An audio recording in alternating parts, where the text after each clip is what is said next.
Alô, alô! Fala galera! Sejam bem-vindos ao Aretejus. Está começando mais uma lei. E hoje o nosso convidado especial é a Lei Complementar número 105, que trata sobre o sigilo das operações de instituições financeiras. Galera, mas antes de começarmos, você já sabe daquela nossa formalidade, daquela nossa liturgia de dar like nesse vídeo, se inscrever no canal, ativar o sininho para e compartilhar com seus melhores amigos. Vamos lá? Artigo 1º. As instituições financeiras conservarão sigilo em suas operações ativas e passivas e serviços prestados. Parágrafo 1º. São consideradas instituições financeiras para os efeitos desta lei complementar. Inciso 1. Os bancos de qualquer espécie. Inciso 2. Distribuidoras de valores mobiliários. Inciso 3. Corretores de câmbio de valores mobiliários. Inciso 4. Sociedades de crédito, financiamento e investimentos. Inciso 5. Sociedades de crédito imobiliário. Inciso 6. Administradoras de cartões de crédito. Inciso 7. Sociedades de arrendamento mercantil. Inciso 8. Administradoras de mercado de balcão organizado. Inciso 9. Cooperativas de crédito. Inciso 10. Associações de poupança e empréstimo. Inciso 11. Bolsa de valores e de mercadorias e futuros. Inciso 12. Entidades de liquidação e compensação. Inciso 13. Outras sociedades que, em razão da natureza de suas operações, assim venham a ser consideradas pelo Conselho Monetário Nacional. Parágrafo 2º. As empresas de fomento comercial ou factoring, para os efeitos desta lei complementar, obedecerão às normas aplicáveis às instituições financeiras previstas no parágrafo 1º. Parágrafo 3º. Não constitui violação do dever de sigilo. Inciso 1. A troca de informações entre instituições financeiras, para fins cadastrais, inclusive por intermédio de centrais de risco, observadas as normas baixadas pelo Conselho Monetário Nacional e pelo Banco Central do Brasil. Inciso 2. O fornecimento de informações constantes de cadastro de emitentes de cheques sem provisão de fundos e de devedores inadimplentes a entidades de proteção ao crédito, observadas as normas baixadas pelo Conselho Monetário Nacional e pelo Banco Central do Brasil. Inciso 3. O fornecimento das informações de que trata o parágrafo 2º do artigo 11 da Lei 9.311, de 24 de outubro de 1996. Inciso 4. A comunicação às autoridades competentes da prática de ilícitos penais ou administrativos, abrangendo o fornecimento de informações sobre operações que envolvam recursos provenientes de qualquer prática criminosa. Inciso 5. A revelação de informações sigilosas com consentimento expresso dos interessados. Inciso 6. A prestação de informações nos termos e condições estabelecidos nos artigos 2º, 3º, 4º, 5º, 6º, 7º e 9º desta lei complementar. Inciso 7. O fornecimento de dados financeiros e de pagamentos relativos a operações de crédito e obrigações de pagamento adimplidas ou em andamento de pessoas naturais ou jurídicas, a gestores de bancos de dados, para a formação de histórico de crédito nos termos da lei específica. Parágrafo 4º. A quebra de sigilo poderá ser decretada, quando necessária, para a apuração de ocorrência de qualquer ilícito, em qualquer fase do inquérito ou do processo judicial, e, especialmente, nos seguintes crimes: inciso 1. Terrorismo. Inciso 2. De tráfico ilícito de substâncias entorpecentes ou drogas afins. Inciso 3. De contrabando ou tráfico de armas, munições ou material destinado à sua produção. Inciso 6. De extorsão mediante sequestro. Inciso 5. Contra o Sistema Financeiro Nacional. Inciso 6. Contra a administração pública. Inciso 7. Contra a ordem tributária e a previdência social. Inciso 8. Lavagem de dinheiro ou ocultação de bens, direitos ou valores. Inciso 9. Praticado por organização criminosa. Artigo 2º. O dever de sigilo é extensivo ao Banco Central do Brasil em relação às operações que realizar e às informações que obtiver no exercício de suas atribuições. Parágrafo 1º. O sigilo, inclusive quanto a contas de depósitos, aplicações e investimentos mantidos em instituições financeiras, não pode ser oposto ao Banco Central do Brasil, Inciso 1. No desempenho de suas funções de fiscalização, compreendendo a apuração, a qualquer tempo, de ilícitos praticados por controladores, administradores, membros de conselhos estatutários, gerentes, mandatários e prepostos de instituições financeiras. Inciso 2. Ao proceder a inquérito em instituição financeira submetida a regime especial. Parágrafo 2º. As comissões encarregadas dos inquéritos a que se refere o inciso 2 do parágrafo 1º poderão examinar quaisquer documentos relativos a bens, direitos e obrigações das instituições financeiras, de seus controladores, administradores, membros de conselhos estatutários, gerentes, mandatários e prepostos, inclusive contas correntes e operações com outras instituições financeiras. Parágrafo 3º. O disposto neste artigo aplica-se à Comissão de Valores Mobiliários, quando se tratar de fiscalização de operações e serviços no mercado de valores mobiliários, inclusive nas instituições financeiras que sejam companhias abertas. Parágrafo 4º. O Banco Central do Brasil e a Comissão de Valores Mobiliários, em suas áreas de competência, poderão firmar convênios. Inciso 1. Com outros órgãos públicos fiscalizadores de instituições financeiras, objetivando a realização de fiscalizações conjuntas, observadas as respectivas competências. Inciso 2. Com bancos centrais ou entidades fiscalizadoras de outros países, objetivando: a linha A fiscalização de filiais e subsidiárias de instituições financeiras estrangeiras em funcionamento no Brasil e de filiais e subsidiárias no exterior de instituições financeiras brasileiras. A linha B. A cooperação mútua e o intercâmbio de informações para a investigação de atividades ou operações que impliquem a aplicação, negociação, ocultação ou transferência de ativos financeiros e de valores mobiliários relacionados com a prática de condutas ilícitas. Parágrafo 5º. O dever de sigilo de que trata esta lei complementar estende-se aos órgãos fiscalizadores mencionados no parágrafo 4º e a seus agentes. Parágrafo 6º. O Banco Central do Brasil, a Comissão de Valores Mobiliários e os demais órgãos de fiscalização nas áreas de suas atribuições fornecerão ao Conselho de Controle de Atividades Financeiras, COAF, de que trata o artigo 14 da Lei 9.613, de 3 de março de 1998. As informações cadastrais e de movimento de valores relativos a operações previstas no inciso 1 do artigo 11 da referida lei. Artigo 3º. Serão prestadas pelo Banco Central do Brasil, pela Comissão de Valores Mobiliários e pelas instituições financeiras as informações ordenadas pelo Poder Judiciário, preservado seu caráter sigiloso mediante acesso restrito às partes, que delas não poderão servir-se para fins estranhos à lide. Parágrafo 1º. Dependem de prévia autorização do Poder Judiciário a prestação de informações e o fornecimento de documentos sigilosos solicitado por comissão de inquérito administrativo destinada a apurar a responsabilidade de servidor público por infração praticada no exercício de suas atribuições ou que tenha relação com as atribuições do cargo em que se encontre investido. Parágrafo 2º.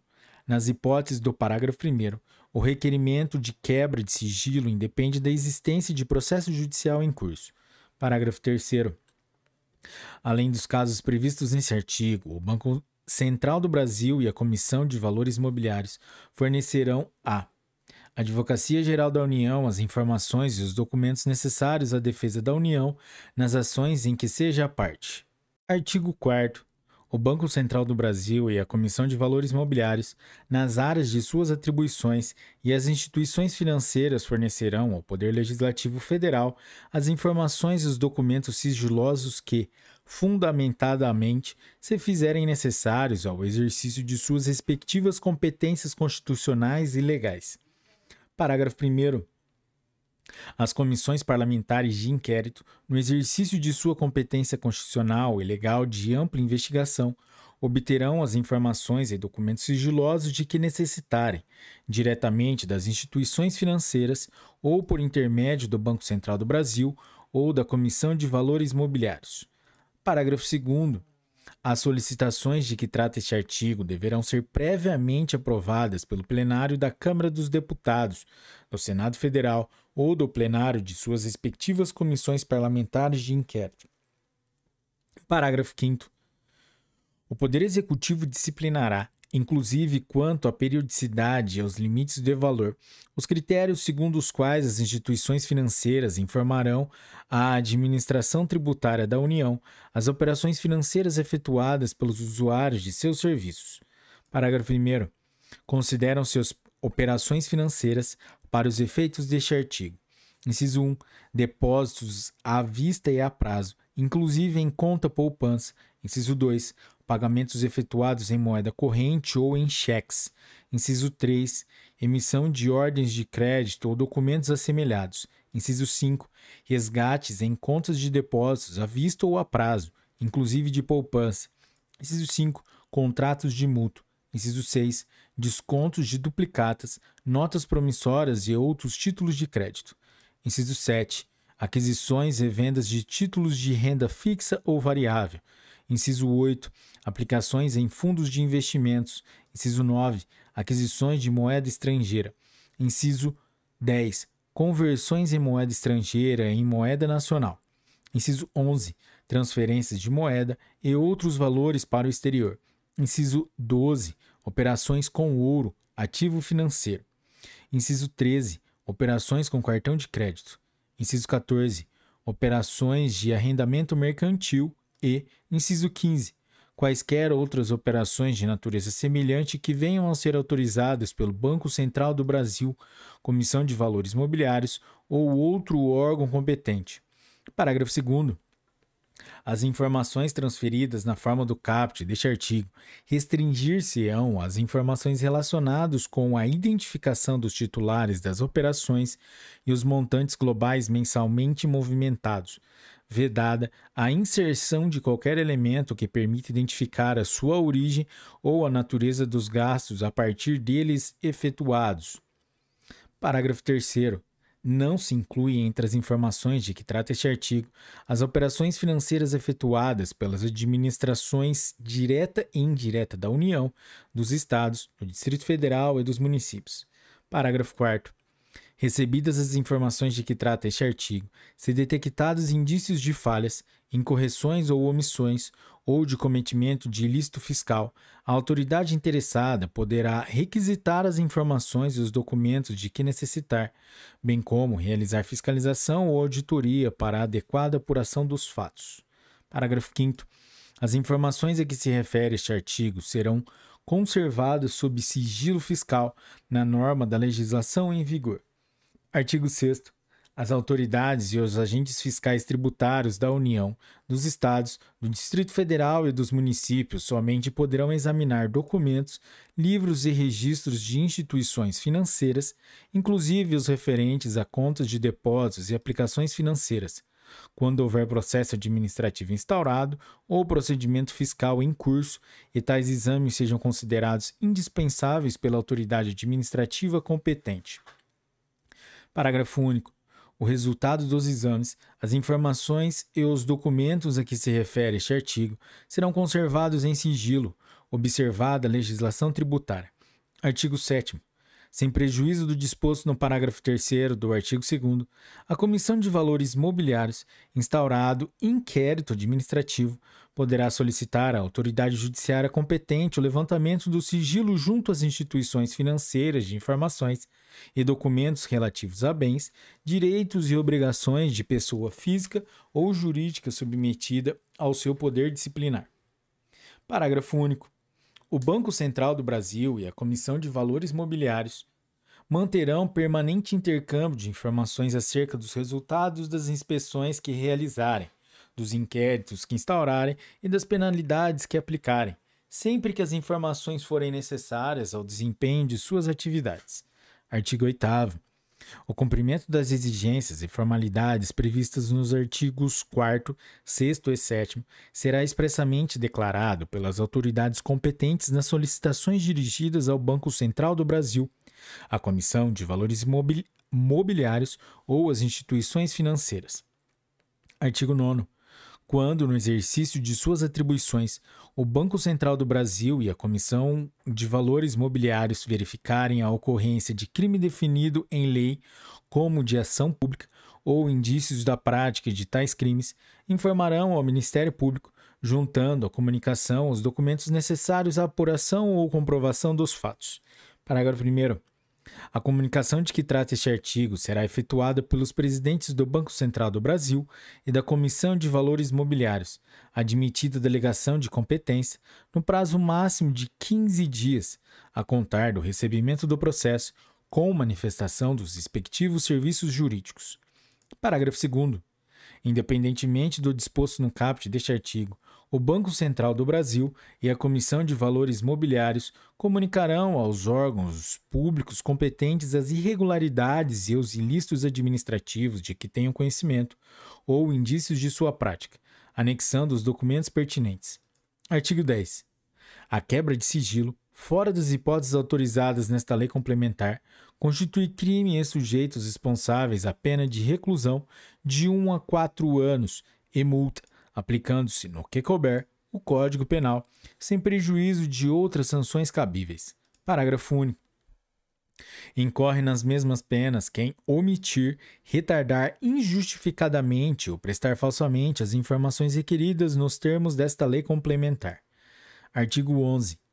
O servidor público que utilizar ou viabilizar a utilização de qualquer informação obtida em decorrência da quebra de sigilo de que trata esta lei complementar responde pessoal e diretamente pelos danos decorrentes, sem prejuízo da responsabilidade objetiva da entidade pública, quando comprovado que o servidor agiu de acordo com a orientação oficial. Artigo 12. Esta lei complementar entra em vigor na data de sua publicação. Artigo 13. Revoga-se o artigo 38 da Lei nº 4.595, de 31 de dezembro de 1964. Galera, é isso aí. Essa foi a Lei Complementar número 105, de 10 de janeiro de 2001. Se você chegou até aqui, meus parabéns, meta cumprida. E se você curtiu esse episódio, deixe seu like, compartilhe com seus amigos e até a próxima, galera. Um forte abraço. Tchau!